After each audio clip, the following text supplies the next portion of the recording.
नमस्कार साथियों, स्वागत है आपका हमारे यूट्यूब चैनल में।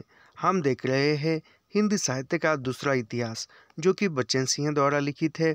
यह जो क्लास है हिंदी साहित्य के दूसरा इतिहास की, यहाँ हिंदी नेट जेआरएफ तथा सेट परीक्षा, पीएचडी एंट्रेंस एग्ज़ाम, साथ ही असिस्टेंट प्रोफेसर टीजीटी पीजीटी जो भी हिंदी साहित्य से प्रतियोगी एग्ज़ाम होती है, उन सभी के लिए यह महत्वपूर्ण क्लास होने वाली है। और यही हम जो है लाइन टू लाइन पंक्ति दर पंक्ति पढ़ा रहे। आज मेरे ख्याल से लगभग यह 35 के ऊपर यह क्लास है, भाग है इस क्लास का। तो हम प्रारंभ करते हैं आज ब्रज भाषा काव्य। इस समय ब्रज भाषा काव्य परंपरा को छोड़कर प्राय सभी कवि खड़ी बोली की बहती गंगा में हाथ धो रहे हैं।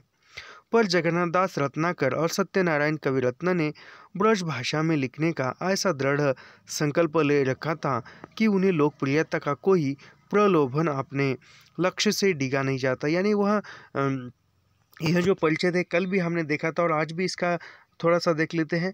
तो फिर ब्रज भाषा के काव्य परंपरा जो है ब्रज भाषा में ही थी, लेकिन ब्रज भाषा में जो काव्य परंपरा है वह पूर्व से बहुत पहले से चली आ रही थी। तो खड़ी बोली भी उसमें सम्मिलित हुई और खड़ी बोली में भी कविताएं लिखने जा रही थी। लेकिन जो जगन्नाथ दास रत्नाकर है, सत्यनारायण कविरत्न है, यह जो है ब्रज भाषा में ही लिख रहे थे और वह ब्रज भाषा को छोड़ नहीं सकते थे। ऐसा कविरत्न ने जो ब्रजी में समसामयिक विषयों पर कलम चलाई, पर रत्नाकर ने वह भी नहीं किया।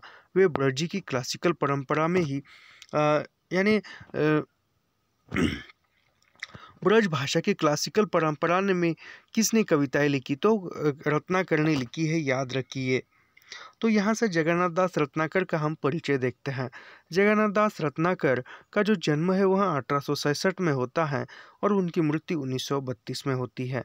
रत्नाकर उस काशी में पैदा हुए जहाँ से भारतेंदु हरिश्चंद्र ने आधुनिक जीवन बोध का शंख घोष किया था। यानी वह काशी भाग से ही जगन्नाथ दास रत्नाकर जन्म हुआ था, जहाँ से वह जिस स्थान से भारतेंदु हरिश्चंद्र ने आधुनिक जीवन का नींव रखी थी, आधुनिक जीवन की। रत्नाकर ने उनकी अंगगूंजी सुनी थी। खड़ी बोली में उनके 2 छंद है जिनमें भारत के गौरव का गान है। भारत प्रताप भानु उच्चालय कोहरा कुबुद्ध का चीर स्थित हटता है। स्पष्ट है कि उस घोष को सुनकर भी उन्होंने उसे अनसुना कर दिया। यानी जो खड़ी बोली में भारतेंदु लिख रहे थे और भारतेंदु का घंश शंखनाद जो है खड़ी बोली का, वह सुनकर भी उन्होंने अनसुना कर ब्रज भाषा में ही वह लिखने लगे थे। जैसे कहा जाए तो मेरी तबीयत थोड़ी सी बराबर नहीं, लेकिन गले में दर्द है, फिर भी मैं पढ़ रहा हूँ, समझने की कोशिश कीजिए। खड़ी बोली कविता के महानद के प्रवाह में वह एक चित्रोपम द्वीप की तरह शोषित है। प्रवाह उससे टकराकर आगे चल जाते, यानी वह जो खड़ी बोली कविता के बीच में एक प्रवाह में खड़े रहते हैं और खड़ी बोली की जो कविता है वह उन्हें जगन्नाथ दास रत्नाकर को टक्कर देती है और आगे निकल जाती है। लेकिन फिर भी वह ब्रज भाषा को नहीं छोड़ते। न तो प्रवाह उसे प्रभावित करता है और न दीप प्रवाह को। दोनों की न्यारी न्यारी दुनिया है। इतना समय बीत जाने पर भी महानंद की धारा में बहता हुआ सहृदय द्वीप के सौंदर्य से आकृष्ट होता है, उनकी प्रशंसा करता है, कुछ देर उस द्वीप में रमना चाहता है। महानंद की धारा में पता नहीं क्या क्या बह गया, किंतु रत्नाकर द्वीप कलाकृतियाँ अब भी अनुषुग्न है। क्या है उसकी कविता में, यानी रत्नाकर की कविता में क्या है, यह देखते हैं। सबसे पहले हमारा ध्यान रत्नाकर की गहन आस्था और अटूट काव्य साधना पर जाती है। यानी जो रत्नाकर है उन्होंने जो अटूट साधना की है, काव्य लिखने के लिए साधना की है, आस्था है, उस पर जाता है। वे महावीर प्रसाद द्विवेदी के समसामयिक थे। यानी जो रत्नाकर है वह महावीर प्रसाद द्विवेदी के समसामयिक है, यानी एक ही काल में थे। द्विवेदी की शैली खड़ी बोली में लिख रहे थे। किसी किसी रचना पर छायावाद का भी रंग था। यानी वह द्विवेदी की जो शैली थी वह खड़ी बोली की थी और किस किस में छायावाद का रंग भी देखता था। उद्धव शतक जो सर्वश्रेष्ठ काव्य है वह 1929 में प्रकाशित हुआ। जो उदो शतक ग्रंथ है वह 1929 में प्रकाशित हुआ और वह सर्वश्रेष्ठ काव्य माना जाता है। इसके पहले वे हिंडोला, हरिश्चंद्र, कलकाशी और गंगा अवतरण लिख चुके थे। लेकिन क्या यह आकस्मिक है कि जिस वर्ष निराला का परिमल छपा उसी वर्ष रत्नाकर का उदो शतक, यानी फिर भी उदो शतक का आकर्षण क्यों है, यह हम यहाँ से देख रहे थे। ये कल हमने पूरा रत्नाकर का देखा था और आज जो है सत्यनारायण कविरत्न इनका देखने वाले थे। तो सत्यनारायण कविरत्न का जो जन्म है वह 1880 में होता है और उनकी मृत्यु 1918 में होती है। वे डेढ़ हिंदी ब्रज भाषा के कवि थे, यानी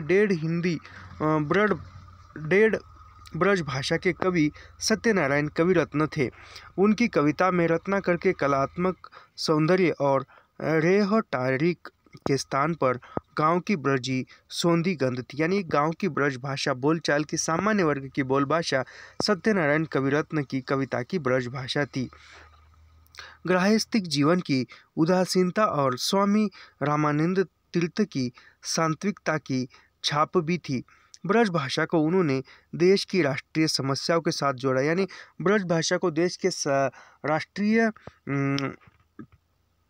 राष्ट्रीय समस्या के साथ जो है ब्रज भाषा को वह सत्यनारायण कविरत्न ने जोड़ा है। अभी यहाँ से जो स्वच्छंद काव्यधारा का समारंभ होता है, स्वच्छंद काव्यधारा क्या है यह हम देखते हैं।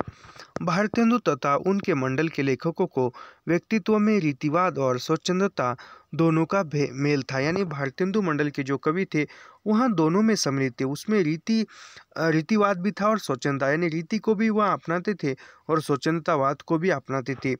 उनके निबंधों पर स्वच्छंद शैली का प्रभाव है। भारतेंदु मंडल के जो निबंधकार है उनके निबंधों पर स्वच्छंद शैली का प्रभाव दिखता है, पर कविता की भाषा ब्रजी और शैली रीतिवादी है। यानी भारतेंदु मंडल के जो कवि है उनकी कविताओं की भाषा जो है ब्रजी है और रीतिवादी है। विषय वस्तु की दृष्टि से उनमें वैविध्य भी नहीं है। प्रकृति का वर्णन भी बंदे बंदाए उद्दीपनों के अंतर्गत हुआ है। किसी सीमा तक ठाकुर जगमोहन सिंह अपवाद है, यानी प्रकृति चित्रण जो है ठाकुर जगमोहन सिंह की कविता में नहीं मिलता है। उन्होंने स्वतंत्र प्रकृति चित्रण की ओर ध्यान दिया है। प्रेम घन गांव की असाधारण वस्तुओं का वर्णन करते हैं जो परंपरा से अलगाव का सूचक है। श्रीधर पाठक पहले कवि है जिनकी कविता में प्रकृति का संलिष्ट और स्वच्छंद चित्रण, गांव की साधारण वस्तुओं का वर्णन और जगह जगह परोक्ष सत्ता के रहस्य संकेत भी है। शुक्ल जी ने उन्हें सच्चे स्वच्छंदतावाद टू रोमांटिसिज्म का प्रवर्तक माना है, यानी शुक्ल जी ने स्वच्छंदतावाद का प्रवर्तक श्रीधर पाठक को माना है, याद रखिए। राम नरेश त्रिपाठी दूसरे कवि है जिनकी कविताओं पर स्वच्छंदतावादी कल्पना और लाक्षणिक शैली की स्पष्ट छाप है। अब यहाँ से श्रीधर पाठक का जो परिचय देखते हैं। श्रीधर पाठक का जो जन्म है वह 1859 में होता है और उनकी मृत्यु 1928 में। आगरा के पास एक गांव में पैदा हुए थे। ब्रज भाषा तो मथुरा और आगरा की मिट्टी की भाषा थी, यानी जो श्रीधर पाठक है वह आगरा में जन्मे हुए थे और ब्रज भाषा तो मथुरा आगरा के मिट्टी में, यानी मथुरा आगरा की जनमानस की बोली भाषा के रूप में ब्रज भाषा थी।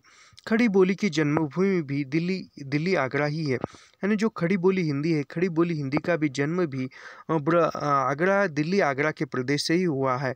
पाठक जी की कविताओं पर इन दोनों भाषाओं की बुनियादी रंग गंध है, यानी दोनों भाषाओं की, यानी श्रीधर पाठक की कविताओं पर ब्रज भाषा और खड़ी बोली इन दोनों भाषाओं की गंध मिलता है, यानी दोनों भाषा मिश्रित रूप से है। इन्हें उनके अनुदित ग्रंथों और मौलिक पुस्तकों में देखा जा सकता है। कालिदास के ऋतुसंहार और गोल्डस्मिथ के हर्मिट टेजल्टेन विलेज तथा ट्रेवेलर का एकांतवासी योगी 1886 उजड़ ग्राम और शांत पथिक के नाम से उन्होंने हिंदी में अनुवाद किया।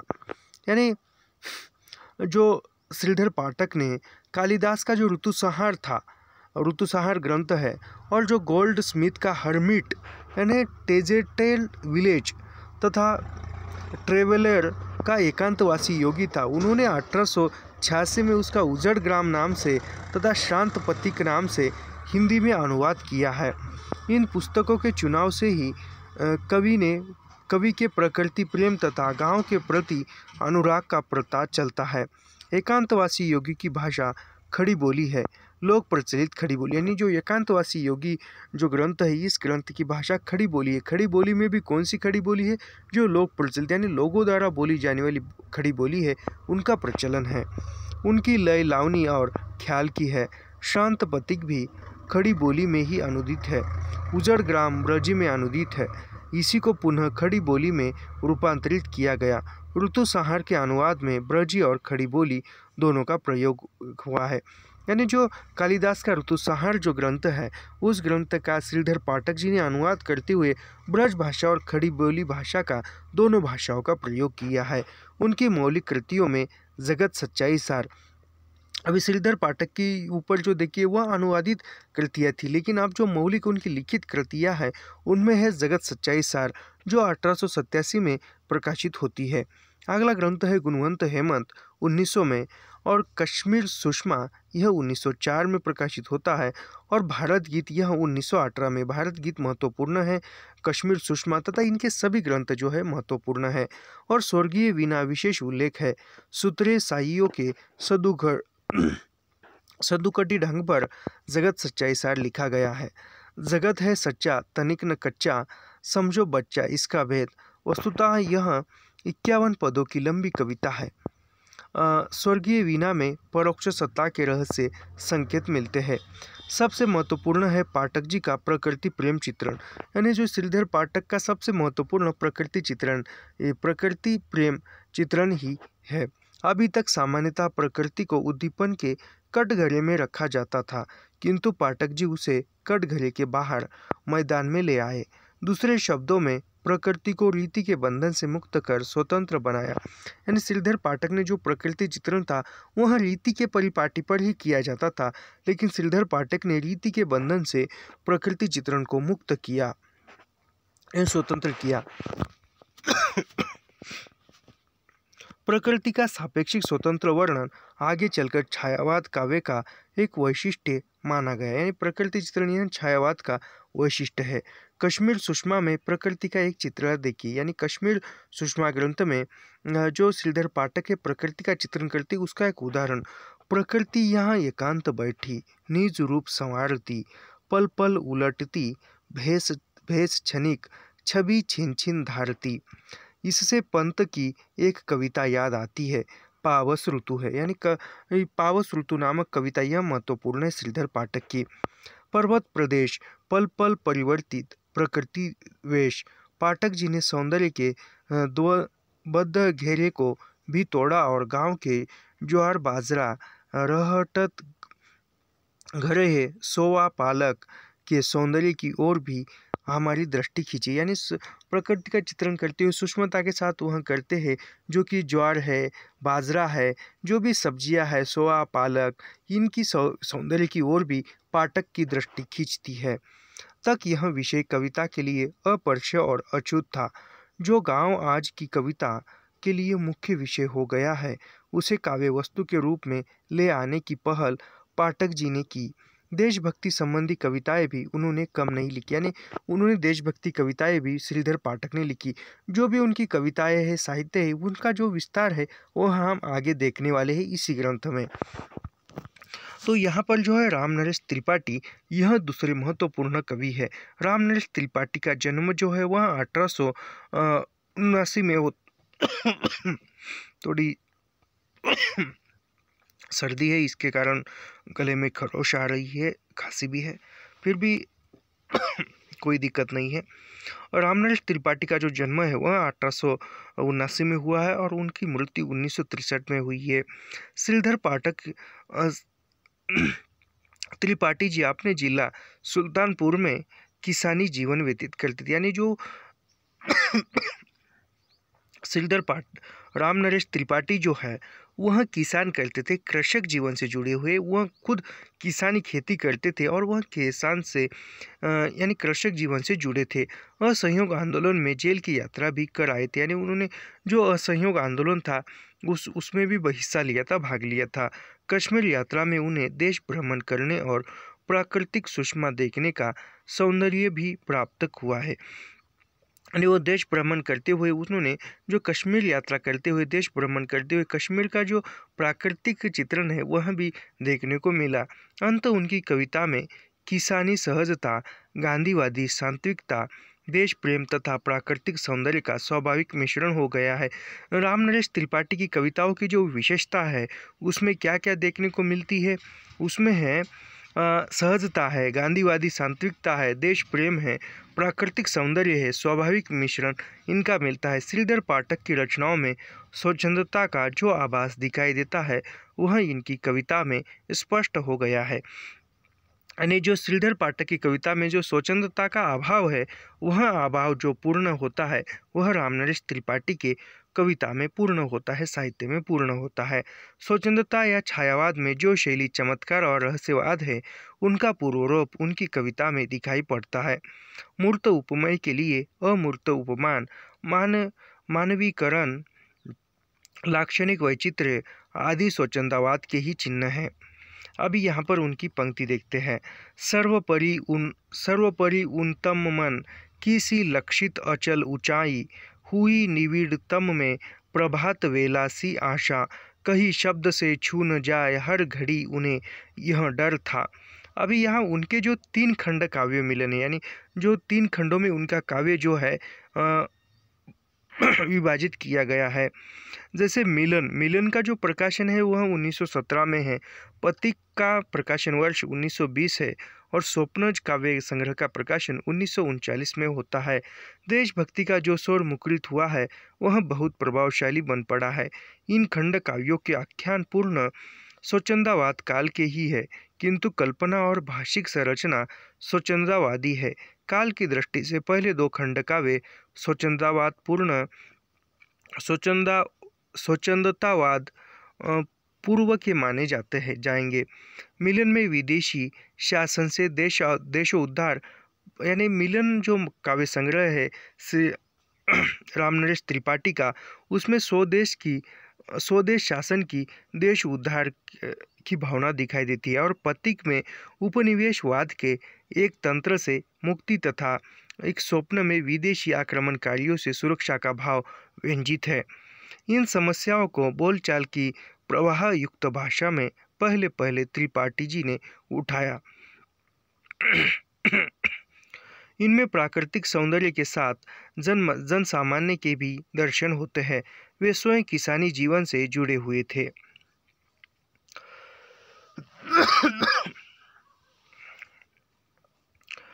के अभ्यस्त यानी किसानी जीवन से जुड़े थे।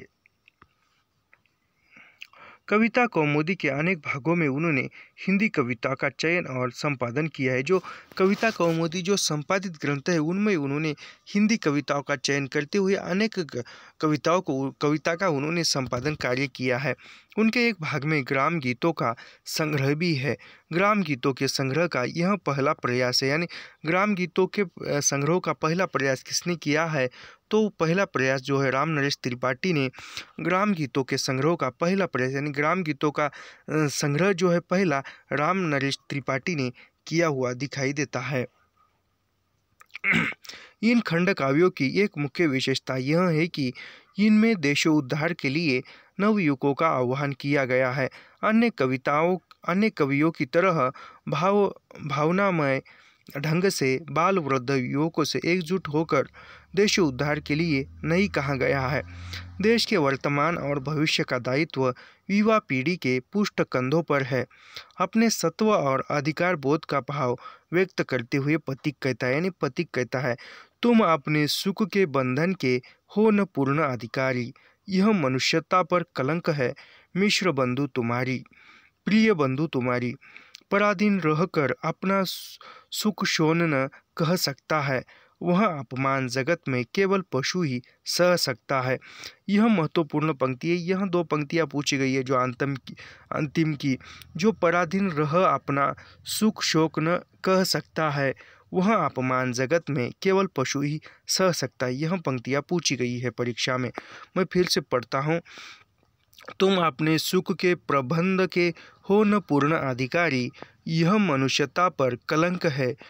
प्रिय बंधु तुम्हारी, पराधीन रहकर अपना सुख शोन न कर सकता है वह अपमान जगत में केवल पशु ही सह सकता है। अब यहाँ से जो दूसरे कवि है वह है मुकुटधर पांडे, जो कि छायावाद के प्रवर्तक शुक्ल जी मानते हैं इनको। मुकुटधर पांडे का जो जन्म है वह 1895 में होता है और इनकी मृत्यु जो है 1989 में होती है। पांडे जी के प्रेम बंधन 1913, आंसू 1916 की कविताओं में अशरीरी प्रेम, रहस्य लोक, जिज्ञासा, प्रकृति पर अपनी भावनाओं का आरोप आदि छायावादी प्रवृत्तियाँ दिखाई पड़ती है। यानी उनकी मुकुटधर पांडे की जो कविता है वह प्रेम बंधन, पांडे जी के प्रेम बंधन 1913 में प्रकाशित होती है और जो आंसू नामक जो काव्य संग्रह है वह 1916 में होता है और उसमें अशारीरिक प्रेम यानी शरीर को छोड़कर जो प्रेम है उसमें रहस्य लोक, जिज्ञासा, प्रकृति पर अपनी भावनाओं का आरोप, यह उनकी काव्य की प्रवृत्तियाँ और जो छायावाद की प्रवृत्तियाँ दिखाई पड़ती है। सन 1913 के आसपास बद्रीनाथ भट्ट ने भी इसी तरह की कुछ कविताएं लिखी थी। अभी यहाँ से जो है गद्य खंड प्रारंभ होता है हमारा। पूर्व स्वतंत्रतावादी युग में चूंकि खड़ी बोली कविता का आंदोलन ही छेड़ा गया था, इसलिए इस दिशा में अनेक प्रकार के प्रयास हुए, किंतु गद्य में नाटक और उपन्यासों का ऐसा विकास नहीं हो पाया जिसके यानी जो इससे पहले जो है स्वतंत्रतावादी युग में केवल खड़ी बोली कविता की ही बात की गई, खड़ी बोली आंदोलन चले, लेकिन जो अनेक प्रकार के प्रयास हुए खड़ी बोली कविता को लेकर, किंतु गद्य में नाटक यानी गद्य की यदि बात करते हो तो गद्य में नाटक और उपन्यास का विकास नहीं हो पाया। उन्हें नवजागरण काल का विकसित चरण कहा जा सके। नवजागरण काल का विकसित चरण गद्य को कहा जाए, ऐसा विकास जो है गद्य में न हुआ था, केवल नाटक और उपन्यास ही थे। नाटक में पारसी रंगमंच के कारण विकास की धारा अवरुद्ध हो गई थी। नाटक जो थे वह पारसी रंगमंच के लिए लिखे जा रहे थे, पारसी रंगमंच के शैली से ही लिखे जा रहे थे, इसलिए नाटक का विकास जो है चाहे जितना नहीं हुआ था। उपन्यास अपने को दोहराते रहे। नाटक और उपन्यास हिंदी साहित्य के विकास की धारा में कोई उल्लेख भूमिका नहीं निभा सके। हाँ, निबंध के क्षेत्र में जो कुछ काम हुआ उससे पूर्ववर्ती युग के नैरतर्य को विकसित करते हुए प्रवर्ती युग के उन्नयन में महत्वपूर्ण योग दिया है। यानी अब यहाँ से नाटक और उपन्यास क्या है यह हम देखते हैं। जो पहले जो हमने नाटक उपन्यास का जो थोड़ा सा एक संक्षिप्त में परिचय देखा, आप जो है आप विस्तार से इसके आगे देखेंगे हम। कुछ ऐसे नाटककार जो नवजागरण काल में लिख रहे थे और इस काल में भी लिख रहे थे, यानी कुछ ऐसे नाटककार जो थे जो नवजागरण काल में लिख रहे थे और कुछ नाटककार जो थे इससे पहले भी लिख रहे थे, उन्हें इस काल में नहीं रखा गया क्योंकि उनकी जमीन नवजागरण की थी। जैसे बालकृष्ण भट्ट, केवल बद्रीनाथ कुछ ठीक ठिकाने के नाटककार कहे जा सकते हैं, पर उनके नाटक भी पारसी थिएटर से बुरी तरह प्रभावित है। यानी जो बद्रीनारायण भट्ट के नाटक भी पारसी रंगमंच के अनुकूल भी थे और पारसी थिएटर के शैली से ही प्रभावित थे। पारसी थिएटर के लिए लिखने वालों में हर्ष नारायण प्रसाद बेताब और राधे श्याम कथावाचक उल्लेख है। यानी जो पारसी थिएटर के लिए नाटक लिखने वालों में हर्ष नारायण प्रसाद बेताब यह भी है और राधे श्याम कथावाचक जो है यह भी उल्लेख है। वास्तव में भारतेंदु युग और प्रसाद के बीच का समय नाटक की दृष्टि से शून्य काल है। यानी नाटक की दृष्टि से शून्य काल बच्चन सिंह किसको मानते हैं? भारतेंदु और प्रसाद के बीच, यानी भारतेंदु युग और प्रसाद युग के बीच में जो नाटक लिखे गए वह नाटक की दृष्टि से शून्य काल है। उपन्यास की स्थिति भी नाटक से भिन्न नहीं, यानी उपन्यास भी नाटक की स्थिति में ही था। देवकीनंदन खत्री, किशोरीलाल गोस्वामी, गोपाल राम गहमरी आदि की चर्चा हो चुकी है, यानी इससे पहले हमने देखी है। राजा राधिकारामन प्रसाद सिंह भी इसी समय लिख रहे थे, यानी राजा राधिकारामन प्रसाद सिंह जो है वह भी इसी समय लिख रहे थे। अब यहाँ से जो है कहानी का देखते हैं और फिर विस्तार से हम एक एक लेखक की कहानियाँ आगे चलकर देखेंगे। कहानी क्या है? इस काल में कहानी का आरंभ होता है, यानी इसी काल में कहानी का आरंभ होता है। सन 1900 से 1915 तक कहानी अपने पहले दौर में गुजर रही थी। यानी बच्चन सिंह कहानी का पहला दौर किस काल को मानते हैं? तो 1900 से लेकर 1915 तक, यानी केवल 15 वर्षों के बीच में ही कहानी का जो था वह पहला चरण या पहला दौर बच्चन सिंह कहते हैं। किशोरलाल गोस्वामी की इंदुमती 1900 ई में प्रकाशित हुई। कि जो किशोरलाल गोस्वामी की कहानी पहली हिंदी की कहानी मानी जाती है, इंदुमती, वह 1900 में प्रकाशित हुई। रामचंद्र शुक्ल ने इसे हिंदी की पहली कहानी माना है, यानी इंदुमती को रामचंद्र शुक्ल पहली हिंदी की कहानी मानते हैं। 1903 में रामचंद्र शुक्ल की 11 वर्ष का समय, यानी 1903 में रामचंद्र शुक्ल ने लिखी हुई कहानी थी उसका प्रकाशन था। 1903 में 11 वर्ष का समय बंग महिला की दुलाई वाली प्रकाशित हुई।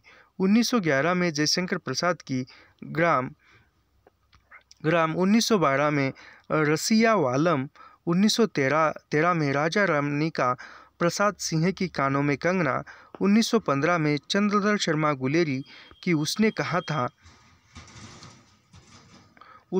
था और इसी वर्ष प्रेमचंद की सौत कहानी का प्रकाशन हुआ। 1916 में प्रेमचंद की बड़े गढ़ की बेटी प्रकाशित कहानी हुई थी। अब यहाँ पर एक देखा जाए तो हिंदी की जो प्रथम कहानी है इसका सही क्रम लगाइए, ऐसा प्रश्न net, set, PhD entrance exam इसमें बहुत बार पूछा गया है, तो मैं उसी दृष्टिकोण से मैं फिर से पढ़ता हूँ। पहली कहानी जो है इंदुमती 1900 ईस्वी सन में प्रकाशित होती है। दूसरी कहानी जो है वह 1903 में जो रामचंद्र शुक्ल की है, 11 वर्ष का समय। उसके बाद जो है बंग महिला की कहानी 1903 में ही प्रकाशित होती है, दुलाई वाली। और उसके बाद 1911 में जयशंकर प्रसाद की ग्राम कहानी जो है 1912 में प्रकाशित होती है। उसके बाद रजिया वालम, यह 1913 में राजा रमणिका प्रसाद सिंह की कहानी कानों में कंगना, यह प्रकाशित होती है। और चंद्रधर शर्मा गुलेरी की उसने कहा था, यह कहानी 1915 में प्रकाशित होती है। फिर उसके आगे जाकर इसी वर्ष में प्रेमचंद की शोध कहानी, यानी 1915 में ही प्रेमचंद की जो शोध कहानी है वह भी प्रकाशित होती है। जो 1916 में प्रेमचंद की दूसरी कहानी प्रकाशित होती है उसका नाम है बड़े घर की बेटी। प्रश्न उठाया गया है कि हिंदी की पहली कहानी कौन सी है, यानी प्रश्न खड़ा किया विद्वानों ने कि हिंदी की पहली कहानी कौन सी है। इंदुमती के संबंध में कुछ लोगों का मत है कि यह किसी बंगला कहानी का अनुवाद है, यानी इंदुमती जो कहानी है वह उस कहानी के बारे में विद्वानों का मत है कि वह बंगला कहानी थी और बंगला से अनुवाद की हुई है। गोस्वामी जी की कहानी प्रणयिनी परिणय 1887 को पहली कहानी माना जा सकता है, यानी वह बच्चन सिंह कहते कि जो गोस्वामी जी की जो कहानी थी प्रणयिनी परिणय 1887 में प्रकाशित हुई थी और इस कहानी को हिंदी की पहली कहानी माना जा सकता है। यद्यपि इसे गोस्वामी ने उपन्यास कहा है, फिर प्रणयी परिणय को गोस्वामी जी ने स्वयं उनको उपन्यास कहा है उस कहानी को, पर एक ही केंद्रीय भावना की प्रधानता और कथनात्मकता के कारण इसे पहली कहानी माना जा सकता है।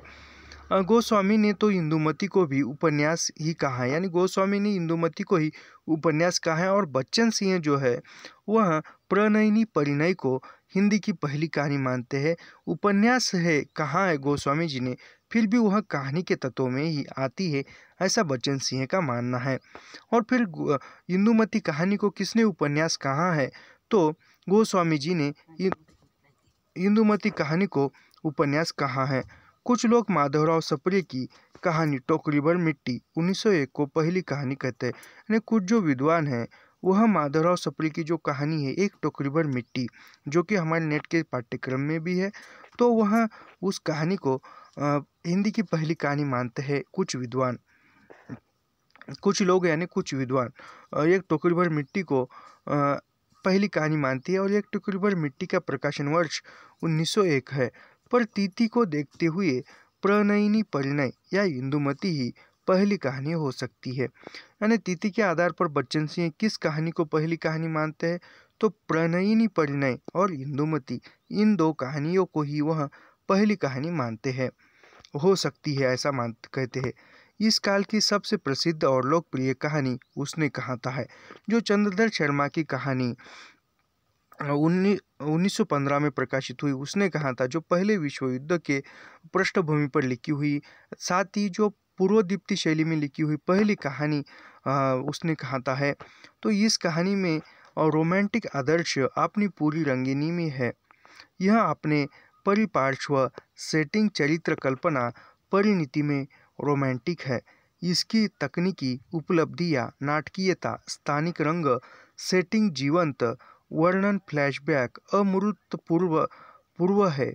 हिंदी कहानी के इतना विकसित हो जाने पर भी इसकी प्रसिद्धि में कोई कमी नहीं आई है। यानी यह जो है, यह किस कहानी के बारे में बच्चन सिंह कहते हैं, तो उसने कहा कहानी के बारे में कहते हैं। यह मैं फिर से पढ़ता हूँ। इससे रोमांटिक, यहाँ से पूछा जा सकता है, इससे रोमांटिक आदर्श अपनी पूरी रंगीनी में है। यह अपने परिपार्श्व सेटिंग, चरित्र कल्पना, परिणति में रोमांटिक है। इसकी तकनीकी उपलब्धियां, नाटकीयता, स्थानिक रंग, सेटिंग, जीवंत वर्णन, फ्लैशबैक अमूर्तपूर्व है। हिंदी कहानी के इतना विकसित हो जाने पर भी इसकी प्रसिद्धि में कोई कमी नहीं आई है। यह जो है, यह कथन बच्चन सिंह का उसने कहा था कहानी के बारे में है। सरस्वती के प्रकाशन के समय खड़ी बोली सामान्य बोलचाल और कामकाज की भाषा बन चुकी थी। जो 1900 में सरस्वती प्रकाश पत्रिका का प्रकाशन हुआ था, तब खड़ी बोली भाषा जो थी केवल एक बोलचाल की और कामकाजी भाषा बन चुकी थी, पर अभी उसे व्याकरणिक व्यवस्था की आवश्यकता थी। यानी आगे चलकर जो खड़ी बोली में साहित्य लिखा जा चुका है, तो उसको व्याकरणिक ढांचे में बिठाना भी आवश्यक था। लिंग, वचन, विभक्ति और क्रियापदों में मनमाने प्रयोग हो रहे थे। द्विवेदी जी ने उसे एक व्यवस्था दी। भाषा को व्याकरणिक ढांचे में ढालने के साथ साथ उन्होंने स्वयं गद्य विधा को एक इतिवृत्तात्मक शैली भी दी। यह जो कथन है, यह भी बच्चन सिंह का है। कहा जाए तो खड़ी बोली भाषा को व्याकरणिक ढांचे में महावीर प्रसाद द्विवेदी ने रखा है। बच्चन सिंह कहते हैं, मैं फिर से सरस्वती के प्रकाशन के समय खड़ी बोली सामान्य बोलचाल और कामकाजी की भाषा बन चुकी थी, पर अभी उसे व्याकरणिक व्यवस्था की आवश्यकता थी। लिंग, वचन, विभक्ति और क्रिया रूपों में अनमाने प्रयोग हो रहे थे। द्विवेदी जी ने उसे एक व्यवस्था दी। भाषा को व्याकरणिक ढांचे में ढालने के साथ साथ उन्होंने स्वयं गद्यविता को एक इतिवृत्तात्मक शैली भी दी। यानी यह जो कथन है बच्चन सिंह का है, इसमें द्विवेदी का नाम आया तो हमें लगता है कि द्विवेदी का है, लेकिन यह बच्चन सिंह का कथन है। अब यहाँ जो है महावीर प्रसाद द्विवेदी, इनका हम परिचय वो देखेंगे। महावीर प्रसाद द्विवेदी का जन्म जो है वह 1864 में होता है और उनकी मृत्यु 1938 में होती है। द्विवेदी जी हिंदी गद्य के व्यवस्थापक आचार्य थे। हिंदी को अनेक विषयों की ओर ले जाने वाले मार्ग निर्देशक थे, पर न वे गंभीर विवेचक थे और न शैलीकार। यानी महावीर प्रसाद द्विवेदी को गंभीर विवेचक, पर वे गंभीर विवेचक और ना वो शैलीकार थे। यह जो है बच्चन सिंह मानते हैं। और द्विवेदी के बारे में बच्चन सिंह का यह महत्वपूर्ण कथन है, मैं फिर से पढ़ता हूँ। द्विवेदी हिंदी के व्यवस्थापक आचार्य थे। हिंदी को अनेक विषयों की ओर ले जाने वाले मार्ग निर्देशक थे, पर न वे हिंदी गंभीर विवेचक थे और न शैलीकार।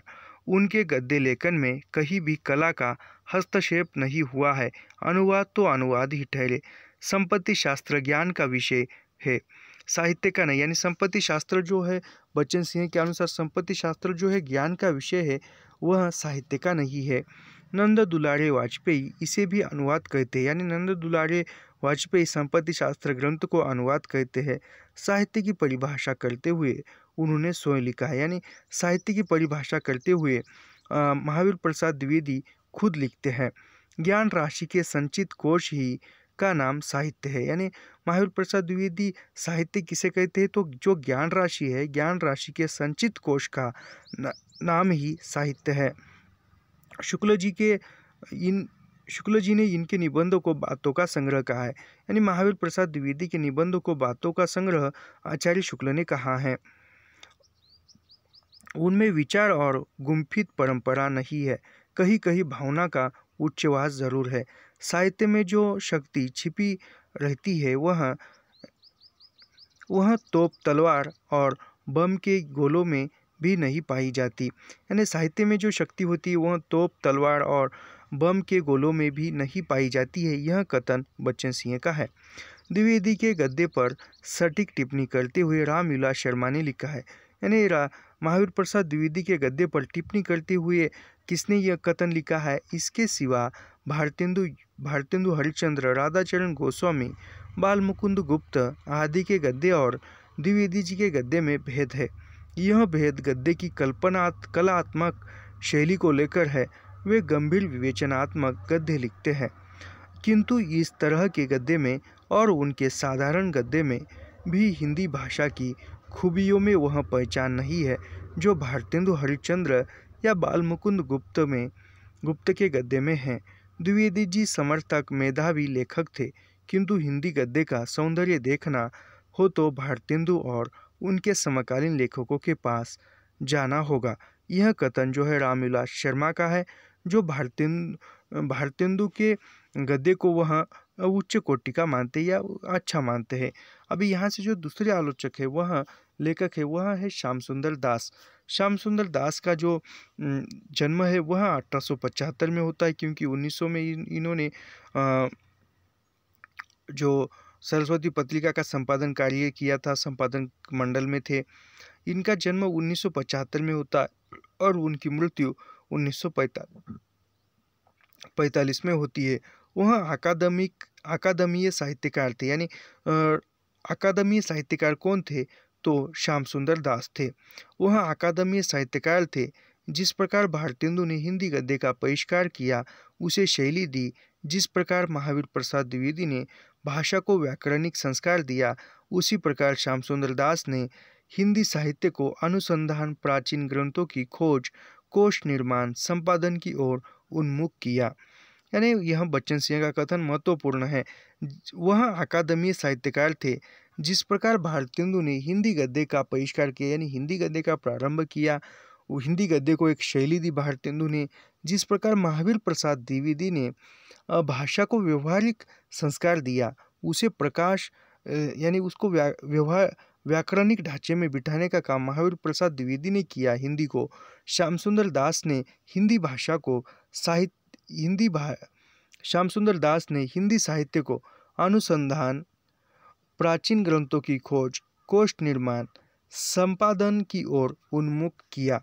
यह महत्वपूर्ण कथन है बच्चन सिंह का। वे नागरी परिचालनी सभा के 3 संस्थापकों में एक थे। यानी श्याम सुंदर दास जो थे वह नागरी परिचालनी सभा के 3 संपादकों में से महत्वपूर्ण एक थे। उन्होंने नागरी परिचालनी पत्रिका और सरस्वती पत्रिका का संपादन किया। यानी श्याम सुंदर दास ने किन किन पत्रिकाओं का संपादन किया है? तो उन्होंने नागरी परिचालनी पत्रिका और सरस्वती पत्रिका, इन 2 पत्रिकाओं का संपादन किया है। देश के विभिन्न भागों में बिखरे हुए हिंदी के दुर्लभ ग्रंथों की खोज कराई। यानी श्याम सुंदर दास, ऐसा प्रश्न पूछा जाता है कि श्याम सुंदर दास के बारे में निम्नलिखित में से सही कथन पहचानिए, उसमें दिया जाएगा उन्होंने नागरी परिचालनी पत्रिका और सरस्वती पत्रिका का संपादन किया, देश के विभिन्न भागों में बिखरे हुए हिंदी के दुर्लभ ग्रंथों की खोज कराई, उनके विवरण ग्रंथों का संपादन किया, हिंदी शब्द सागर जैसे बृहद प्रामाणिक कोश निर्माण का कार्य कराया तथा स्वयं उनके एक संपादक रहे। पृथ्वीराज रासो, हमीर रासो, रत्नाकर, कबीर ग्रंथावली जैसे महत्वपूर्ण ग्रंथों के संपादन का श्रेय भी उन्हें जाता है। यानी यह श्याम सुंदर दास के बारे में यह सब कुछ है। जब वे काशी हिंदू विश्वविद्यालय में हिंदी विभाग के अध्यक्ष नियुक्त हुए, तब उच्च कक्षाओं में पढ़ाने योग्य हिंदी में ग्रंथ नहीं थे। यानी जब वह श्याम सुंदर दास जो थे काशी हिंदू विश्वविद्यालय में हिंदी विभाग के अध्यक्ष HOD बने, तब वह उच्च कक्षाओं में पढ़ाने के लिए जो हिंदी की योग्य पुस्तकें नहीं थी। इस कमी के पूर्वार्थ उन्होंने भाषा विज्ञान, साहित्य आलोचन, हिंदी भाषा और साहित्य, रूपक रहस्य आदि का लेखन कार्य स्वयं संपन्न किया। यानी उच्च वर्गों में पढ़ाने के लिए या उच्च कक्षाओं में पढ़ाने के लिए उन्होंने कौन कौन सी किताबें लिखी है श्याम सुंदर दास ने? तो उन्होंने लिखा है भाषा विज्ञान लिखा है, साहित्य आलोचन, हिंदी भाषा और साहित्य, रूपक रहस्य। इन ग्रंथों का कार्य उन्होंने किस लिए किया है? उच्च कक्षाओं में पढ़ाने के लिए। ऐसा प्रश्न पूछा जाता है कि श्याम सुंदर दास ने उच्च कक्षाओं के पढ़ाने के लिए कौन सी किताबों का लेखन किया या कौन सी किताबों का संपादन किया? तो उसमें प्रथम आता है भाषा विज्ञान, साहित्य आलोचन, हिंदी भाषा और साहित्य, रूपक रहस्य। यह किताबों का है। लेखन कार्य स्वयं संपन्न किया। तत्कालीन संदर्भ में यह अत्यंत महत्वपूर्ण कार्य था। इसके अतिरिक्त उन्होंने अनेक साहित्यिक निबंध भी लिखे हैं। इसके विषय प्रतिपादन में वैचारिक तारतम्य और गंभीरता है। श्याम सुंदर दास को व्यापक अर्थ में रामचंद्र शुक्ल और नंद दुलारे वाजपेयी के निर्माण का भी श्रेय है। अभी यहाँ से जो दूसरे लेखक है वह है बाल मुकुंद गुप्त। बाल मुकुंद गुप्त का जन्म जो है वह 1865 में होता है और उनकी मृत्यु 1907 में होती है। गुप्त जी महावीर प्रसाद द्विवेदी के समसामयिक थे। यानी बाल मुकुंद गुप्त और महावीर प्रसाद द्विवेदी जी थे वह एक ही समय में थे। द्विवेदी जी साहित्यिक पत्र के संपादक थे तो गुप्त जी समाचार पत्र के। यानी जो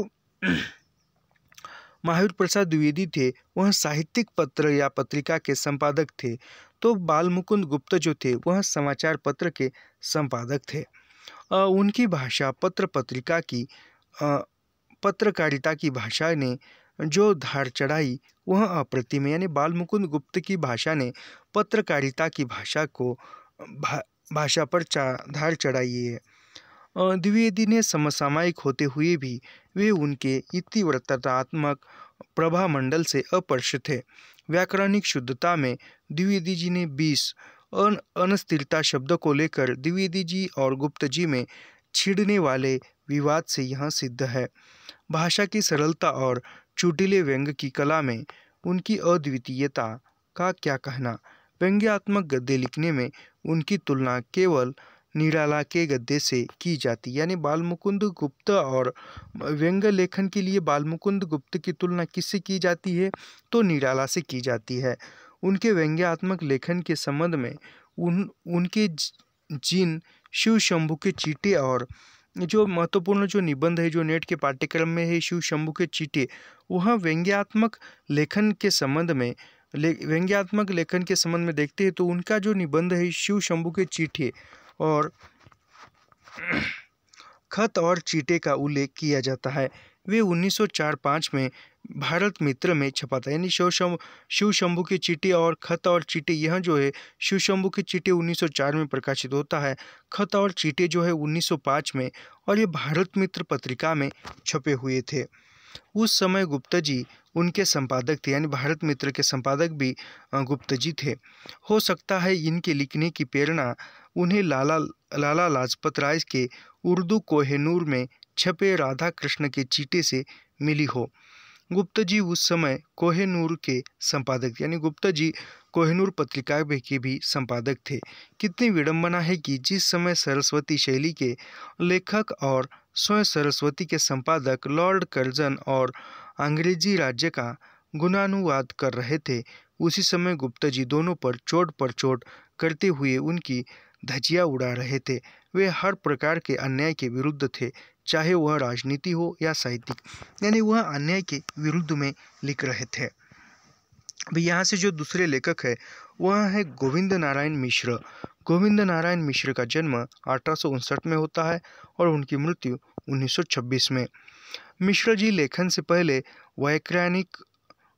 व्याकरण है, प्राकृत विचार में भाषा के उद्भव और विकास पर विचार तथा विभक्ति विचार में विभक्तियों का व्याकरणिक विवेचन हुआ है।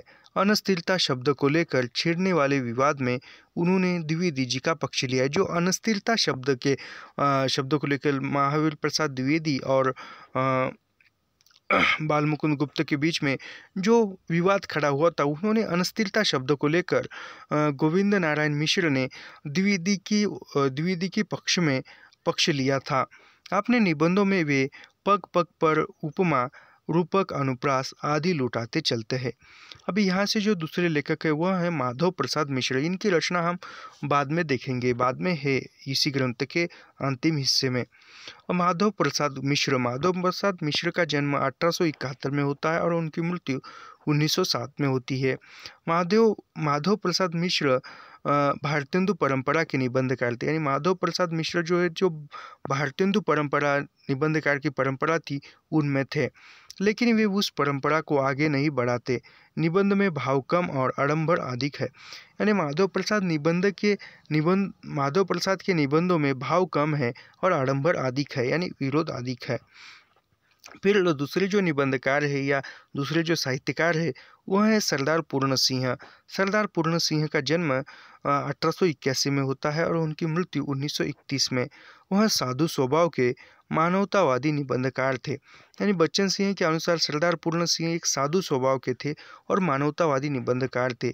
उनके निबंधों को पढ़ने से पता लगता है कि वे पश्चिम के भाववादी दार्शनिकों इमर्सल, कार्ललाइल, तोल्स्टॉय, रस्किन, हिटमैन थ्योरो से विशेष प्रभावित थे। यानी सरदार पूर्ण सिंह किन किन लोगों से प्रभावित थे, किन किन विद्वानों से, तो उसमें से इमर्सल, कार्ललाइल, तोल्स्टॉय, रस्किन, हिटमैन थोरो, इन लोगों से वह प्रभावित थे। पर उनके मूल प्रेरणा स्रोत स्वामी रामानंद तीर्थ थे।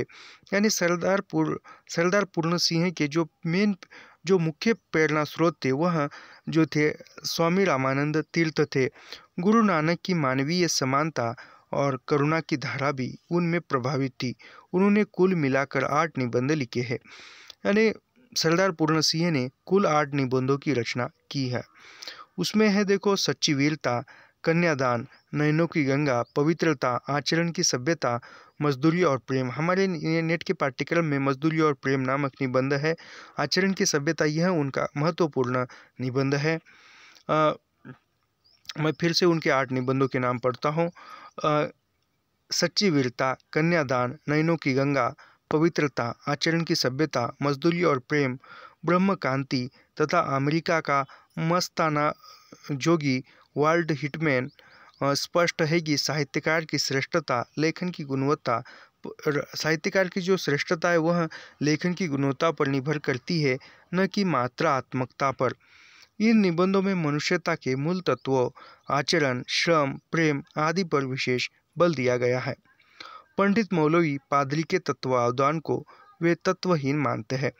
यानी पूर्ण सिंह जो है वह किसके तत्व ज्ञान को तत्वहीन मानते हैं, तो पंडित मौलवी पादरी के तत्वज्ञान को जो पूर्ण सिंह है वह तत्वहीन मानते हैं। थोड़ा ठहरे पैठने पर पापी में पुण्य आत्मा और पुण्य आत्मा में पापी दिख उठेगा।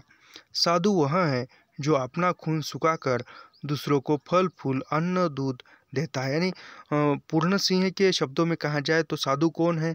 साधु वो है जो अपना खून सुखाकर दूसरों को फल फूल अन्न दूध देता है। यानी खुद का शरीर जो है, खुद के शरीर को समस्या देकर या खुद का शरीर सुखाकर वह दूसरों को सुख देने का काम करता है, वह साधु है। अपने जीवन दर्शन को वे लक्षणा के आधार पर समाज की जड़ों तक ले जाते हैं। शब्दों का लाक्षणिक प्रयोग और विरोधाभास उनकी शैली के मुख्य उपादान है। अब यहाँ से जो है चंद्रधर शर्मा गुलेरी यह प्रारंभ होते। चंद्रधर शर्मा गुलेरी का जन्म 1883 में होता है और उनकी मृत्यु 1920 में होती है। गुलेरी जी के पिता हिमाचल प्रदेश के कांकड़ा क्षेत्र के गुलेर गांव के निवासी थे। यानी चंद्रधर शर्मा गुलेरी के जो पिता थे उनके पिता हिमाचल प्रदेश के कांकड़ा क्षेत्र के गुलेरी गांव के निवासी थे। यानी गुलेरी गांव के निवासी थे, इसलिए उनके नाम के आगे गुलेरी। उनका नाम जो था वह चंद्रधर शर्मा ही था और गुलेरी जो था उनके गांव का नाम था और आगे चलकर उस गांव के आधार पर ही उसको गुलेरी कहने लगे। महाराज जयपुर के आमंत्रण पर वे जयपुर आ गए। फिर महाराज जयपुर के जो महाराज थे उन्होंने आमंत्रण किया और फिर चंद्रधर शर्मा जो है वह जयपुर में आए। गुलेरी जी का जन्म यहीं पर हुआ। वे महामना मालवीय के आग्रह पर काशी हिंदू विश्वविद्यालय के ओरिएंटल कॉलेज के प्रिंसिपल पद पर भी रहे। इसी समय वे काशी नागरी परिचालनी सभा के निकट संपर्क में आए और हिंदी की सेवा में जुड़ गए।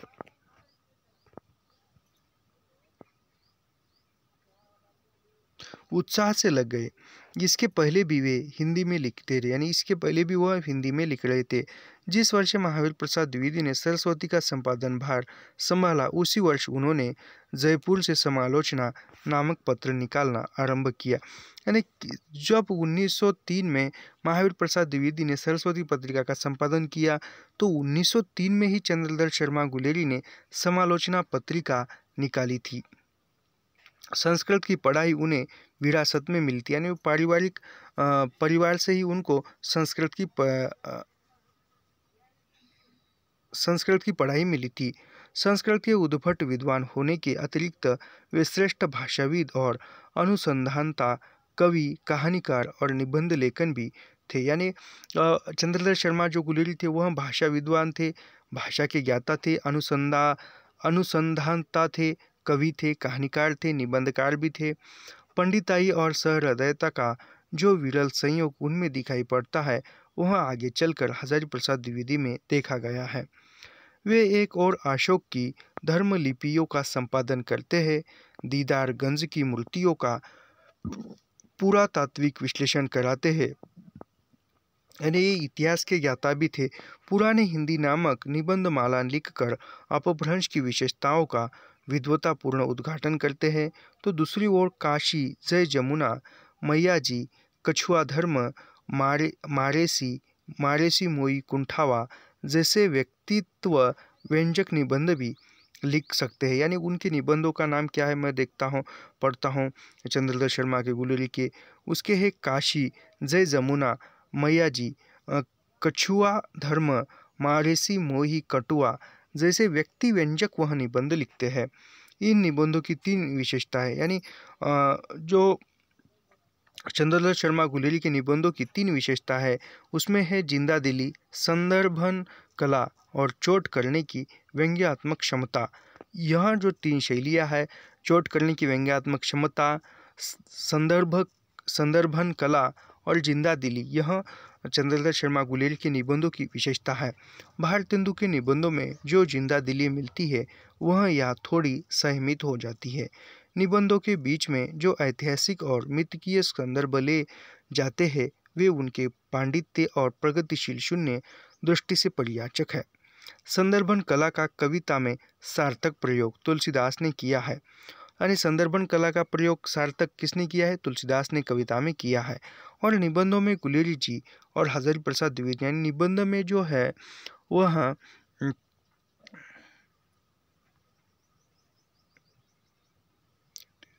संदर्भन कला का निबंध में प्रयोग किन विद्वानों ने किया है, तो चंद्रधर शर्मा गुलेरी और हजारी प्रसाद द्विवेदी ने।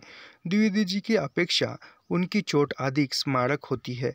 भाषा पर उनका पूर्ण अधिकार था। उन्होंने बोलचाल की भाषा और मुहावरों का ऐसा प्रयोग किया कि निबंधों में अद्भुत ताजगी आ गई है। यह बहुत बार प्रश्न पूछा गया है। द्विवेदी जी की अपेक्षा इसकी चोट अधिक स्मारक थी। भाषा पर उनका पूर्ण अधिकार था। उन्होंने बोलचाल की भाषा और मुहावरों का ऐसा प्रयोग किया कि निबंधों में अद्भुत ताजगी आ गई। वे महावीर प्रसाद द्विवेदी की भाषा जड़क नीति के विरुद्ध थे, यानी चंद्रधर शर्मा गुलेरी जो थे महावीर प्रसाद के भाषा के विरुद्ध थे। और यह ऊपर जो मैंने अभी कथन पढ़ा, यह चंद्रधर शर्मा गुलेरी के बारे में बच्चन सिंह कहते हैं। वे भाषा का लचीलापन बनाए रखना चाहते थे। वे भाषा के संबंध में भारत मित्र के संपादक साथ थे जो द्विवेदी जी के विरुद्ध थी, यानी भारत मित्र पत्रिका जो थी वह द्विवेदी जी थे, द्विवेदी के विरुद्ध में चलाते थे। द्विवेदी जी के संस्कृत ज्ञान का भी उन्होंने संयमित ढंग से मजाक उड़ाया है। कहना न होगा कि बाद में द्विवेदी जी की गद्य भाषा का चलन नहीं हुआ। गद्य परंपरा को आगे बढ़ाने का काम गुलेरी ने किया। यह कथन भी इम्पोर्टेंट है, यह कथन भी बच्चन सिंह का है। मैं फिर से पढ़ता हूँ। द्विवेदी जी के संस्कृत ज्ञान का भी उन्होंने संयमित ढंग से मजाक उड़ाया। यह किसके बारे में है, कह रहे हैं बच्चन सिंह, ऐसा ही पूछा जाता है। कहना न होगा कि बाद में द्विवेदी जी की गद्य भाषा का चलन नहीं हुआ, गद्य परंपरा को आगे बढ़ाने का काम गुलेरी ने किया। अभी यहाँ से जो है दूसरा प्रारंभ होता है, वह है आलोचना। इस काल की आलोचना में दो प्रवृत्तियां दिखाई देती है, रीतिवाद और उपयोगितावादी। यानी इस काल की आलोचना में दो प्रवृत्तियां हैं, विशेषताएं हैं। उसमें एक है रीतिवादी और दूसरी है उपयोगितावादी। महावीर प्रसाद द्विवेदी उपयोगितावादी या नैतिकतावादी आलोचक है। महावीर प्रसाद द्विवेदी किस प्रकार के आलोचक है तो वह उपयोगितावादी और नैतिकवादी वह आलोचक है। नैतिकता के आग्रह के कारण उन्हें पहले मेघदूत अच्छा नहीं लगा था। जब उन्होंने उसमें नैतिक मूल्य अन्वेषित कर लिया तो उसकी धारणा भी परिवर्तित हो गई। यानी सबसे पहले जो है नैतिकता के आधार पर उन्होंने यदि नैतिकता के आधार पर द्विवेदी को मेघदूत जो काव्य है, ग्रंथ है, वह उन्हें अच्छा नहीं लगा।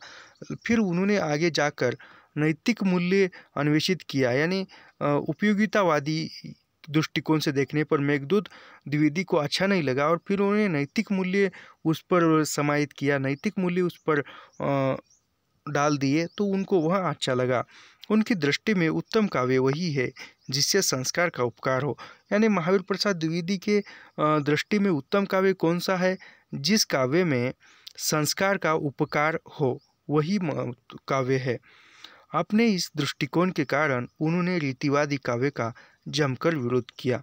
उन्होंने एक स्थान पर लिखा है, अभी महावीर प्रसाद द्विवेदी एक जगह पर लिखते हैं, इस विषय पर भाषा पुस्तकों का प्राचुर्य देखकर यही कहना पड़ता है कि इस महा अनुपयोगी और महासत्यानाशी नायिका भेद में संस्कृत कवियों की अपेक्षा भाषा के